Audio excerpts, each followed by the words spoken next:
പ്രഹ്ലാദ് മഹാരാജിനെ ആരാണ് ഭാഗവതം പറഞ്ഞു കൊടുത്തത്? നാരദ മഹർഷി. പ്രഹ്ലാദ് മഹാരാജിന് ആരുമായിട്ടാണ് ഏറ്റവും കൂടുതൽ അടുപ്പം? ഭഗവാനുമായിട്ട്. പക്ഷെ നാരദ മഹർഷിയെ മറന്നോ? ഇല്ല. ആ ഒരു സ്മരണ എപ്പോഴും ഉണ്ട്.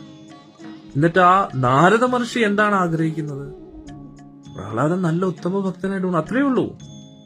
അതേപോലെ ഒരു ശിഷ്യൻ ഗുരുവിന് വേണ്ടി ചെയ്യാൻ പറ്റുന്ന ഏറ്റവും വലിയ പ്രത്യുപകാരം എന്ന് പറഞ്ഞാൽ നല്ല ഭക്തനാവുക, നല്ല ഭക്തിയാവുക എന്ന്.